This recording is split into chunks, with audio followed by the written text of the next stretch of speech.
Here comes the morning. It will be a difficult day with many battles. Most of the fighters are still asleep. They gather strength before important battles. But those who are responsible for the everyday necessities of the camp have already woken up.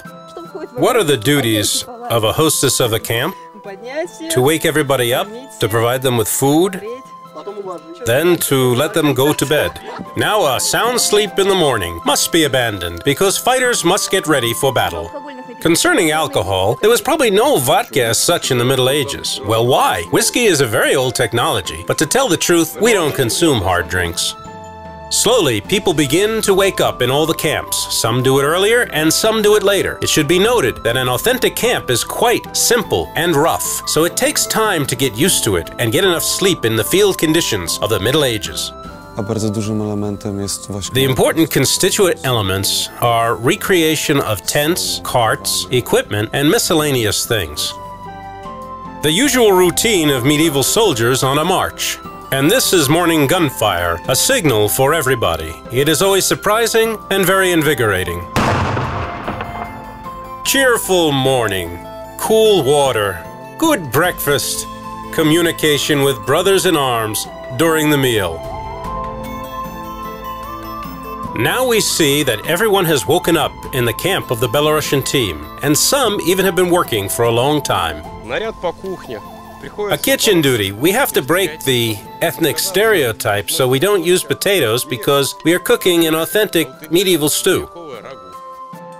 Morning. It's the time to eat, to gather one's thoughts. It gives participants a required amount of cheerfulness and high spirits. We woke up, looked around, and began to understand that it hurts a lot after yesterday's buharts. Neck, arms, head, all hurt, even though everything was fine yesterday. Yesterday's agreed buharts were very zealous. The fighters tested themselves and their enemies. The results of the agreed buharts are not part of the tabulated battle results. However, even though they don't influence the rankings, the battles aren't any less tough. Fury and enthusiasm was present. Unfortunately, some fighters got injured. And here we have 3 full contact battles, 50 versus 50. Hundreds of blows coming from all directions. Special training is required. Yesterday we had a valid buhart, 2 national teams versus each other. I was on the side of the Ukrainian team. As you see, I got my foot injured, but the injury is not that serious and I'll be able to keep fighting soon. The concept and distinctive feature of the reenactment of the Middle Ages is that we practice full contact battles. No other period has this. People in armor. There was a man in riveted chain armor in a gilded helmet with a riveted chain Avondale. Everything is very authentic, historical, but this guy is just defeated by 4 opponents with halberds. That's it. Looking at this helmet, we can judge about strength by which the blows were given. The helmet is made of steel, 3 millimeters thick, but a dent is made with the halberd about 1 or even 1.5 centimeters deep. Here we see the result of the halberd blow. It's almost a reach-through one. What is it? As I can see, you put on many things. This is a symbol of the Russian national team. It means that the whole team, yes, the whole team will wear it. Fighters of the Russian national team are preparing to go to the lists and are putting on their armor. Sometimes we need to repair our armor while wearing it. Only after you put it on will you realize its true condition. Well, I don't have any specific tasks now. I was told to relax, to enjoy the festival, to help people if they need it. So in short, my task is to participate in the festival. And here is Artem Terekov, helping a fighter of the Russian national team. Artem Goranov puts on his armor. Well, there are some divisions in clubs. There are people who engage in reenactment for a long time, and people who are engaged in it for not so long of a time. We monitor equipment, the level of its authenticity. I make armor on my own. Our club pays less attention to everyday life objects and a lot of attention to armor and weapons. The result depends on the quality of the armor and weaponry. Convenience of the parts, mobility of the fighter, and the weight of the armor, all these things are very important to professional fighters. And here the fighters of the Ukrainian national team are preparing, putting on their armor, getting ready for the coming battle. Some of them come in advance to have an opportunity to relax before competition. The first valid competitions in all categories begin today. Results of the first day of the championship are very important for every national team. The fighters are concentrated and laconic. Commanders give final instructions and combat tasks for the whole day. Men help each other to clasp their armor and put on their surcoats. Soon the battles will be starting. National teams need to go to the place where the battles will be held. Before the start of the tabulated battles, organizers gather captains from all national teams and the leaders of the clubs for a meeting. A marshal is a judge. Marshals will force fighters to follow the rules and will resolve conflicting situations. In 21 versus 21 and 5 versus 5 battles, a team that first knocks down all men of an opposing team by any permitted method wins. But in 1 versus 1 duels, only blows delivered with weapons will be counted. The rules allow for cutting, chopping, undercut, or to make spurts, to kick, to punch, or to hit their opponents with a shield. Only some of the most traumatic attacks and twist of limbs are prohibited. Regulations of the championship and the order of the battles are set out at the meeting. Now fully equipped and ready for battle, the national teams gather near the lists. In a few minutes, the first and largest full-contact World Championship historical medieval battle begins. Battle of the Nations. It's here. It's new. It's an exciting form of competition, and it is the central event of the festival. The historical medieval battle is a unique kind of battle sport. Full contact battle, not only one-on-one, but also team against team. The number of fighters could be up to 100 men. Battles can last up to 15 to 20 minutes. Viewers, salute the captains of the national teams. Andrei Zimin, Russia. Igor Zotov, Ukraine. Ivan Kravtsevich, Belarus. Hubert Filipiak, Poland.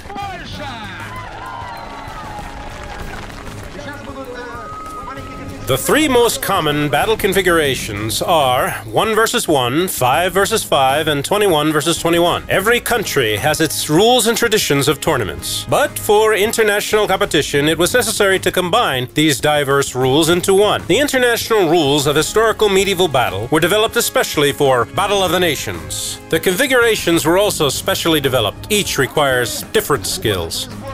Captains go to their teams to inform the fighters about the specified rules. Przodu kolana atakujemy bronią, nie kopiemy.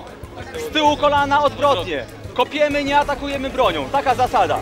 In 5 versus 5 battles, fighters need absolutely all their abilities and skills to defeat their opponents.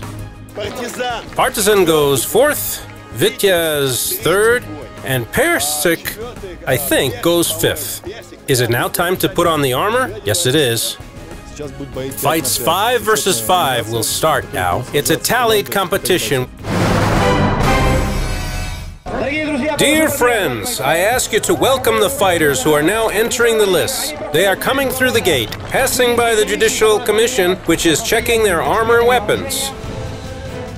Here we see the first 5-member teams of the national teams of Poland and Ukraine. The battle begins, and the fighters rush towards each other. Group fights 5 versus 5 require everything a top fighter is capable of. He must use every allowed action in order to win. He must hit his opponents, knock them down, undercut, make tactically right decisions, and of course, work as a team. It's important to understand yourself clearly, your team members and your opponents. Speed and accuracy are very important. The audience gets excited. Emotions are exploding. Fighters must be quick and resourceful and must not allow an opponent to get behind them. About 70% of the attacks that come from the rear end in the fall of the person attacked. They must not allow this to happen.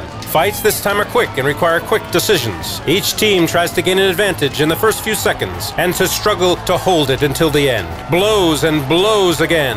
A large arsenal of techniques, high speed of the battle, and a small number of fighters allows spectators to easily see what is going on, who is winning, and the manner in which the victory is achieved. This makes group battles 5 versus 5 some of the most spectacular and understandable for ordinary fans.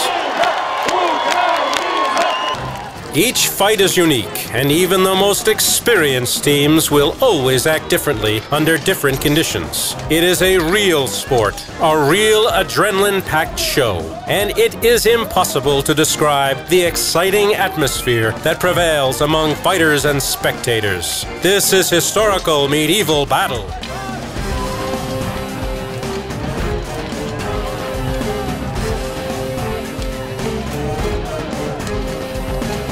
Full contact historical medieval battle. In 1/8 of the final 5x5, 16 5-member teams drawn from the national teams took part. All teams were divided into 4 groups, and the first 2 teams from each group go to the next round. Usually one battle consists of 2 to 3 rounds, and the team that wins the first 2 rounds wins the battle. This victory influences the rating. Results of each round are also taken into account. It's a lead margin where a team wins. This figure shows how many fighters of the winning team remain on their feet when all their opponents are knocked down. A yellow card means a violation of the rules during battle, which is also taken into account. They decrease the score, so it's better to avoid them. Marshals, who are on the lists or near it, record all the results. The chief judge of the battle is the Knight Marshal. He announces the score and makes final decisions in the case of disputes. And there may be a lot of controversial moments. This is a new type of sport, and the first World Championship with unified international rules.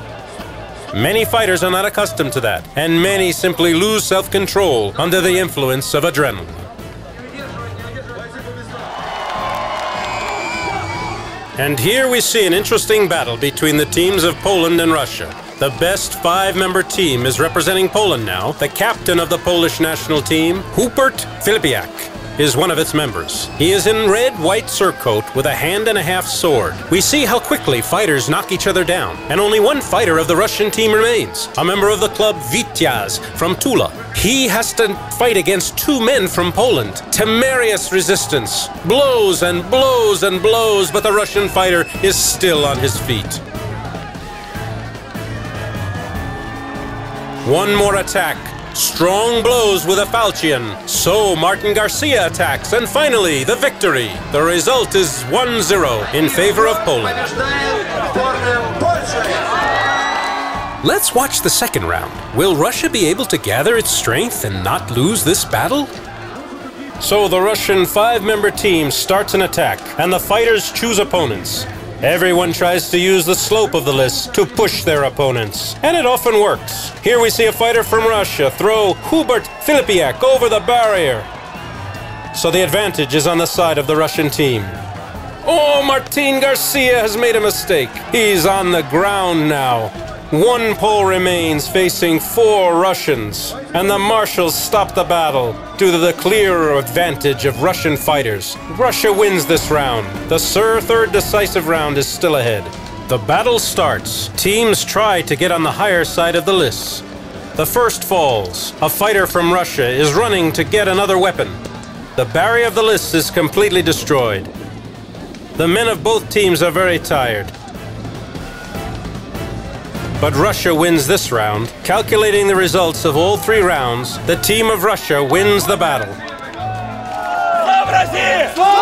Glory to Russia! Well, you're a hero. You were great on the list. By the way, tell us, against what number of opponents did you fight, and how often are such situations? Well, to start with, I'm not a hero. I think every member of the Russian team would act in the same way, and would keep fighting until the very end. When I stood on the list, I realized the guys were tired. Both of them. That they would participate in the next battle being tired. But our team would only have 1 tired man, me, so it would give us an advantage. It often happens. There are cases when a team has only 1 fighter remaining on his feet, and they won.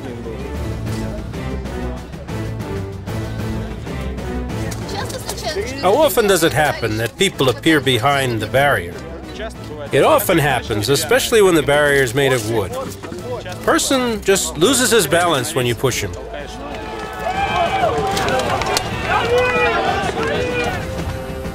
Does it hurt? No, everything is okay. We won the first battle and lost the second one. What are your impressions about the first battle? Everything is good. We learned how to take advantage from the unevenness of the lists. We're in good mood. We're in good form. Everything is well.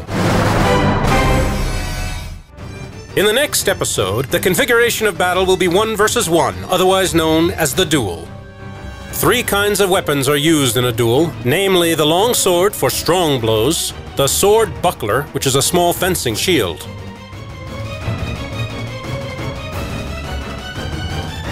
and a shield sword, which is the so-called standard, the oldest configuration in historical fencing.